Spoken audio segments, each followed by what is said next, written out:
these monuments and these legacies are very powerful things. These have been erected to immortalize individuals and celebrate these men.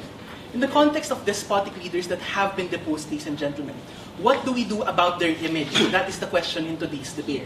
And we're going to analyze this in terms of the welfare of the state, in terms of their empowerment, ladies and gentlemen, their ability to mandate such policies or new policies in order for them to lead the state. And secondly, we're going to talk to you about the people's reaction to such demolition of such legacies and such monuments, ladies and gentlemen. Let's go on to the first, in terms of the welfare of the state.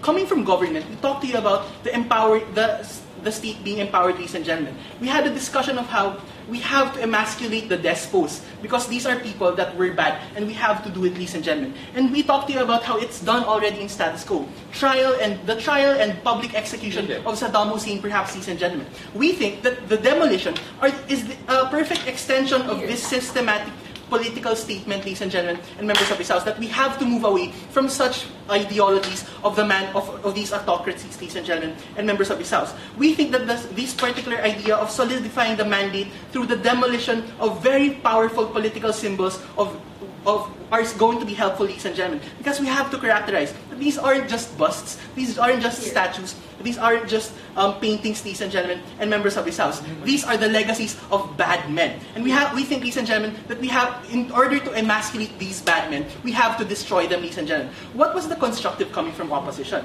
He talked to us about, sit down, how we have to be reminded of the past, ladies and gentlemen, and members of this House, people in the future remembering such ideas. We think that we already do such things in status quo, more constructively even, without the use of such mementos, ladies and gentlemen. For example, we have Independence Days that celebrate them as national holidays and celebrate the independence of people, ladies and gentlemen, and members of this House, and EDSA revolutions, perhaps, ladies and gentlemen, in the Philippines. We think that these particular holidays of celebrating the deposition of particular despots, ladies and gentlemen, is very much is already done constructively in status quo, and we think that these are more constructive ways than going to a statue, perhaps, ladies and gentlemen, and members of this House. So the idea of reminiscing them is not necessarily hinged on the idea of having a statue to go towards, ladies and gentlemen, and members of this House. The second contribution coming from government was the idea of how we solidify the victory in terms of moving away from them, ladies and gentlemen, and members of this House. We think that this is particularly important. We in terms of how we don't embolden sleeper cells, ladies and gentlemen, and members of this House, perhaps. Because the contribution coming from opposition was this. People would want to commune towards these statues. We ask, in terms of these sacred statues that they purport, ladies and gentlemen, who would do that? Who would go to these statues and commune to them, ladies and gentlemen? Who is twisted enough to do that? Perhaps it's the people that secretly might want or like the ideology of these people, ladies and gentlemen, and members of this House. That's the reason why we have to destroy them, ladies and gentlemen, and members of this House, because it may embolden particular oppositions from uprisals against the current democracy, ladies and gentlemen, and members of this House. We have to safeguard ourselves. What was the response coming from opposition side? We think that they didn't really understand the argument. But before I go on, sit down first. I also have to talk about how the other people that are going to commune to them, ladies and gentlemen, and members of this House.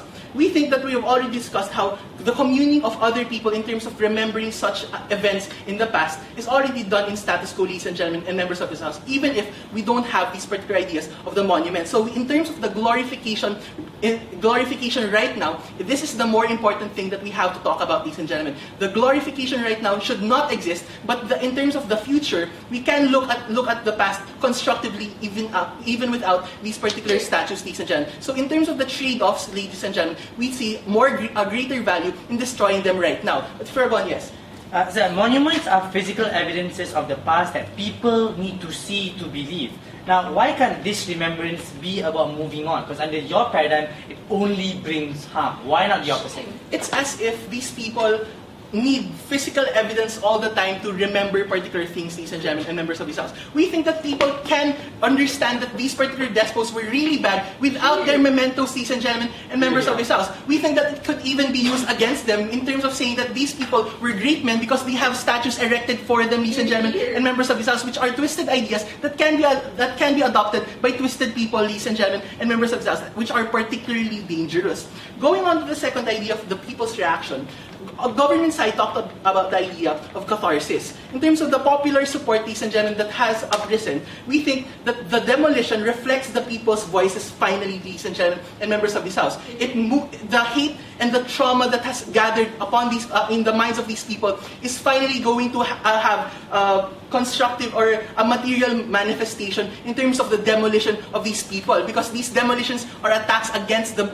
deposed directly, ladies and gentlemen, and members of this House. Such acts are important in terms of solidifying or solidifying such catharsis in terms of them feeling better or finally being able to move on. Because if they know that there are still statues that celebrated the man, even if they don't want him anymore, ladies and gentlemen, we think that these are very harmful to the psyche of these people. But more than that, we also think that this idea of pandering to the people is important, ladies and gentlemen. In terms of the state catering to the popular support of their, catering to have popular support from the people, ladies and gentlemen. Because we think that the notions of these people are very important.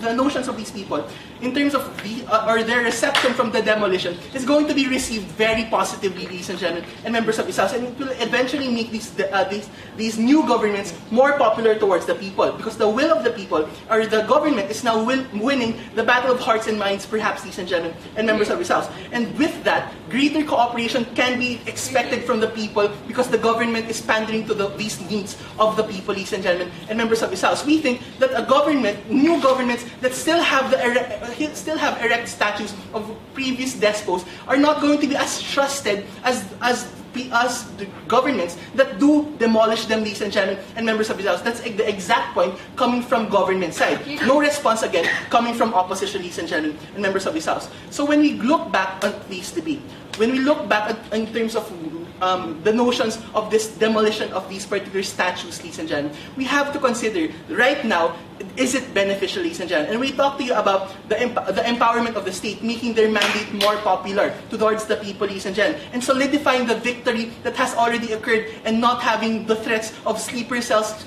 eventually arising, ladies and gentlemen. We think that these are clear benefits that we have to take into consideration, and the only benefit coming from opposition is that we can remember, ladies and gentlemen. We don't think that that's enough for them to win.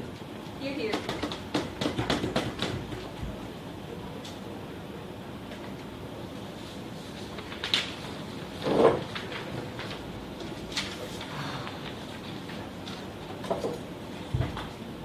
Right, thanks Speaker for his speech. For the third speech on the opposition team, we now invite the opposition. Mr. Speaker, when you are in popular uprisings, you join the protesters in the streets, adrenaline runs high. You are in fervor, ladies and gentlemen. What happens then is what happens at that time, ladies and gentlemen, is that you cannot, ladies and gentlemen, become rational, because you are caught in the fervor of the protest. We think this irrationality, we think this intolerance against the old regime, ladies and gentlemen, is something that is bad. Why? Because you being an intolerant street protester is equal to you, ladies and gentlemen, being on the same parallel, or being on the same ground as the old intolerant regime. You are intolerant. You are intolerant to your past, ladies and gentlemen, and we think this intolerance is bad for future future democracy and the transition governments that you wanted to talk about, ladies and gentlemen. Mr. Speaker, multiple issues that I will address, right? The issue of policies, they keep harping us on why can't we change policies and things like that. Second idea is that breaking down opposition, right? They talk about how we need to break down the opposition to this transition government. They think it's important. Secondly, the idea of justice and catharsis. How best to achieve this, ladies and gentlemen? Right? Let's look at the first issue, the issue of policies, because they kept telling us that we haven't engaged with this issue. But Habib told you, ladies and gentlemen, that any transition or any changes of any government, ladies and gentlemen, be it in a democratic government or be it from a dictatorial government to a transition democratic government, will obviously have policy change. We can see to that political change or policy changes happens all the time, because these policies, ladies and gentlemen, are real, have real and tangible effect. It's a law. It's the very reason why people are oppressed back then, ladies and gentlemen. And we think that if you need to move on, the reason why you need to move on, let me rephrase that. if you need to move on by removing these policies, then we say, okay, ladies and gentlemen. But statutes are entirely different than policies. Statutes, ladies and gentlemen, are there to remind you back then that I am your dictator now, I am your ruler now, ladies and gentlemen, back then. But what is it right now? It reminds you, ladies and gentlemen, that these statues, ladies and gentlemen, is a representation of your past. It's a representation of the fear and the intolerance and the, all the bad things that have happened to you. Why is this? Why we have to maintain this kind of things? Is because it is to remind you and every individual within that country that we have this kind of past. The democracy that we have right now, ladies and gentlemen, cannot regress to that past. That's why the Berlin Wall is maintained, ladies and gentlemen, to remind people that the Soviet Union and the intolerance of communism of East Germany can never ever happen in German lands, ladies and gentlemen. That's the reason why you have the cultural center in Filipino, in Filipina, right? It's to tell you in the Philippines. It's to tell you, ladies and gentlemen, that Marcos was a bastard, and you need to maintain this to remind people that he was a bastard. Never ever vote again for a bastard to your government, ladies and gentlemen. That's exactly why we need to maintain this. In fact, some places or some monuments have become museums, right? And the function of museum is to tell people that, look, this is what happened in the past. You need to come to terms to your past, ladies and gentlemen. You need to have and to know that this is your past, and you have to understand that in order for us to move forward,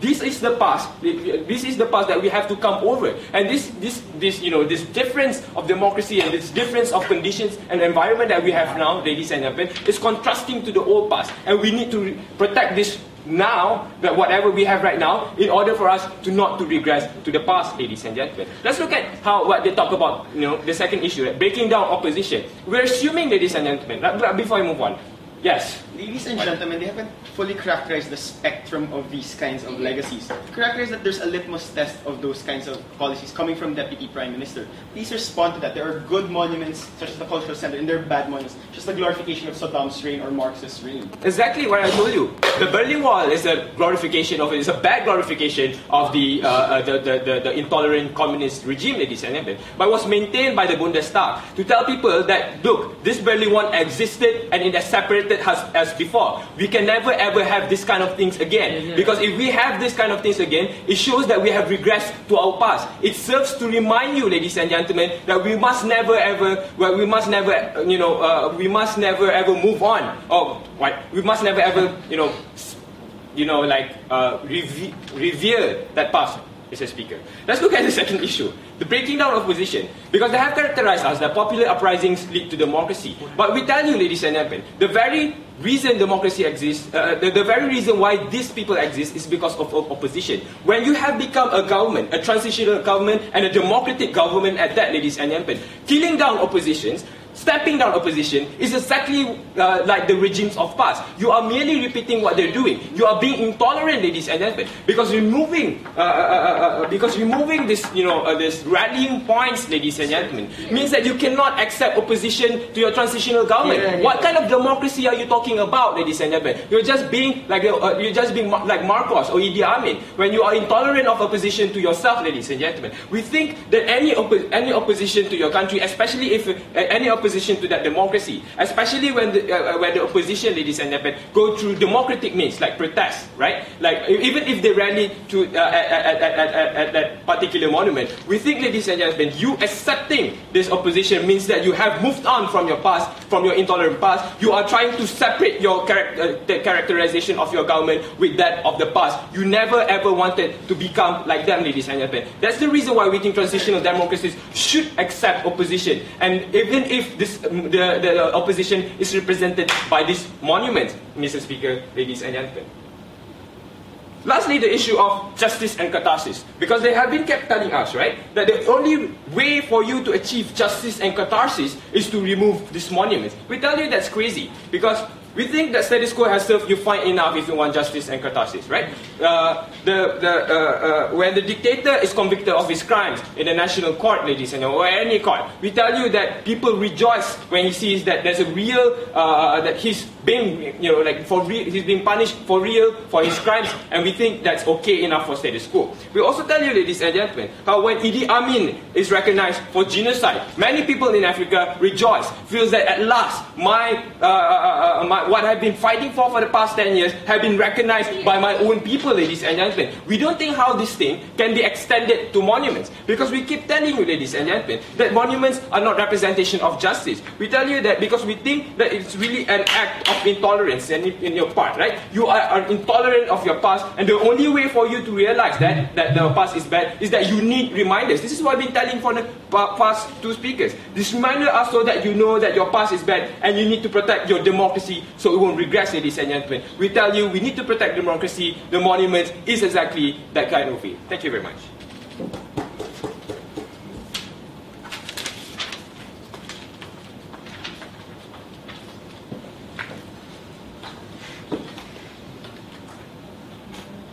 Right, thanks Speaker for his speech. We now move on to the reply portion of this debate, and we'll invite to start with the opposition.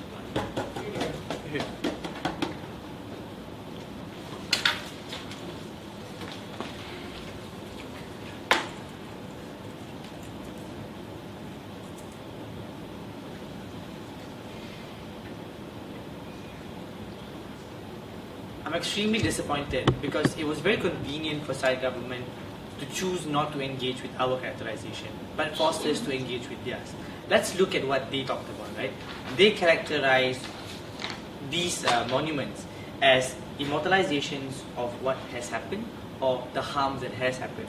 They said that these statues or these monuments represent the trauma to society. We agree, Mr. Speaker, that these were the harms that existed before, but we also told them, Mr. Speaker, that these harms and these trauma are also reminders that a positive future awaits.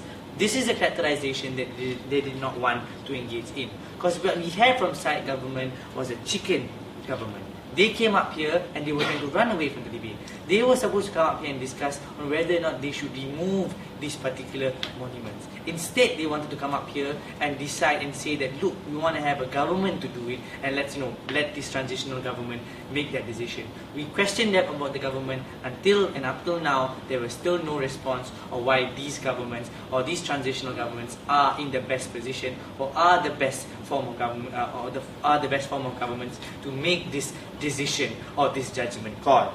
Furthermore, Mr. Speaker, we had a very big problem with this principal concession they made, which they didn't realize, right? Because they said, and it came out specifically in the third speaker's speech, he said that in response to our case, he explicitly said that these people or society cannot and will not and can't have that feeling, Mr. Speaker, of emotional attachment when they see these statues. But it's a bit amazing that this characterization came out, right? Because they said that these people have the emotion of rejecting and hating these statues and their past.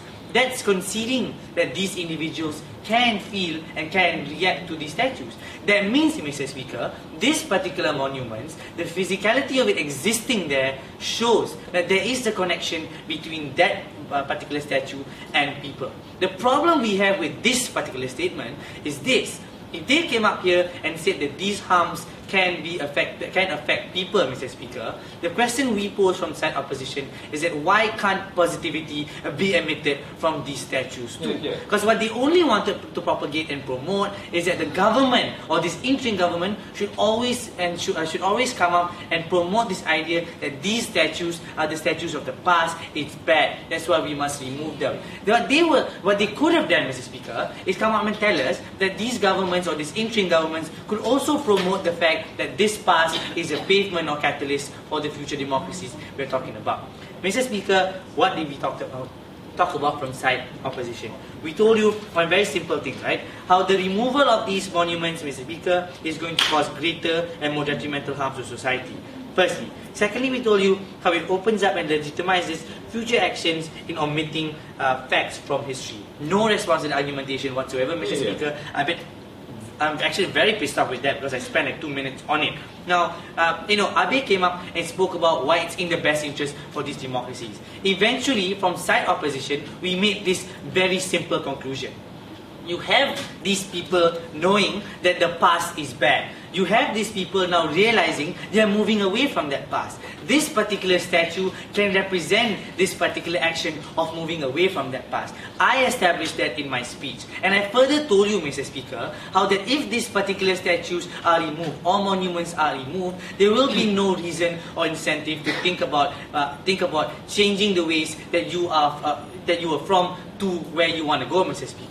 And in Abe's speech, where they did not respond at all, Mr. Speaker, and how this was in the best interest for these democracies. Because eventually, the justice that these democracies get is the fact that they have shamed these despots, they've made them a ruckus in court, and these individuals in society have moved on, Mr. Speaker.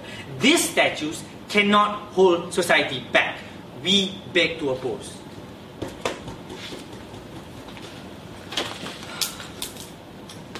Right, I thank the Speaker for his speech. The final speech in this debate, in this tournament at the stage. I now invite the reply Speaker of Government.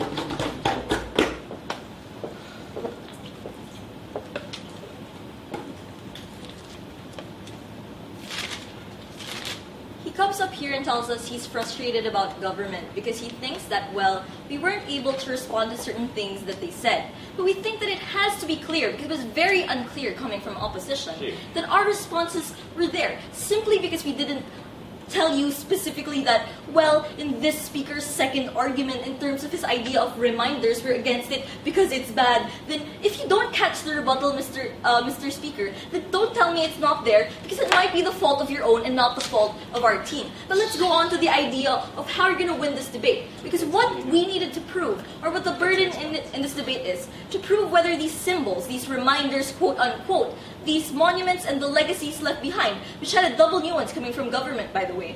These things, when we talk about them, is there a need for them anyway, and what is the effect of the destruction or preservation of them? This has been the bulk of the discussion coming from government. And we told you, if you have to be comprehensive in this debate, when you engage us, you have to tackle those nuances. You have to tackle the characterizations. Because he tells us, we never engage in their characterization. But we think that's because we were very holistic in the first place when we set it up. We were very realistic because we told you, we're not going to get rid of all of them. We have the right to erase the legacy, but only to certain extents. And we always worked on the assumption, and this was something that they never got the whole debate. They were very fuzzy and unclear. It was frustrating when they were going upon that principle that, well, these people aren't the best people to decide. The people who went up in popular uprisings, things that we told you repeatedly, these people who won that mandate against this dictator, this despot, they're not the ones that have the right to decide how their country will go, how peace will go. We don't understand this at the end of the day, Mr. Chair. It's unforgivable in this debate. Truly, like the actions of the despots, these people were so fuzzy and unclear. They're as vague as the dictators that promise certain things and never deliver, Mr. Chair. Because let's talk about that. They said they were very engaging, but let's talk about what they didn't respond to, because we were very clear from with all of the things that we responded to. The reason why they're bad is because we understand realistically. They can be good reminders, perhaps, yes. That's why we have the CCP. But they can be bad reminders, like these golden statues which tell us that Marcos was golden, Mr. Chair. These things are bad, and that's why we recognize they can be gone. And the double nuance we had when it comes to the idea if it could be good or bad, the reason why we allow it to stay or go is because of this. Our discussion was comprehensive, the response was not. And furthermore, we think that there was not even a response to the idea of the cementing of the victory. Because they told us, well, these are democracies, it's okay if these people aren't unified. How will they move towards peace if they aren't unified? The very argumentation coming from government, unresponded to. They said it's okay to have an opposition. But we told you this is okay because we never decimated the opposition. We only decimated the monuments they could rally against. That was the entire point. The point of the symbol and not destroying the people. Things they never understood. Because we tell you, if you're going to win a debate, you have to understand the nuances, things they never did. They never struck a balance in terms of the real situations, the realities of whether there can be good or bad reminders. We tell you, there are already reminders in status quo. We talked to you about commemoration days, independence days, all of these other things that can still be there. And sure, the rubble from the Berlin Wall still exists, but when you talk about the idea of genocide, we don't think the bodies of the victims are still around, which is why we think that certain legacies, things that are both physical and intangible, they have to be either cleansed or, well, repossessed or recharacterized, changed in the characterization of Prime Minister, whitewashed. These were things they never responded to. They only tried to respond selectively because their argumentation was selective, Mr. Chair, where is the better denouement resolved then? Where is the need and where is the effect of the destruction or preservation? We think that in government side, we definitely proved the burden that when these ideals or the idea of the mandate of the people, the right to the peace that they fought for so hard, it's better in our paradigm because we do have remembrance, we do have reminders, and we can allow these things to exist, but we can also allow them to be erased. And that's what the burden of this motion is. They never took upon themselves the burden to say why it shouldn't happen. They only said that, well, in certain cases, well then, these are the things. Because their stance was very unclear. They were fuzzy. Was it actually true that we'll absolutely keep everything, or do we have to get rid of everything? We told you, coming from government, we struck a balance. We said we could do both. And we think at the end of the day, we definitely met the burden. This motion stands. Thank you. Thank you very much to all the speakers and teams. I invite you to cross the floor and shake hands.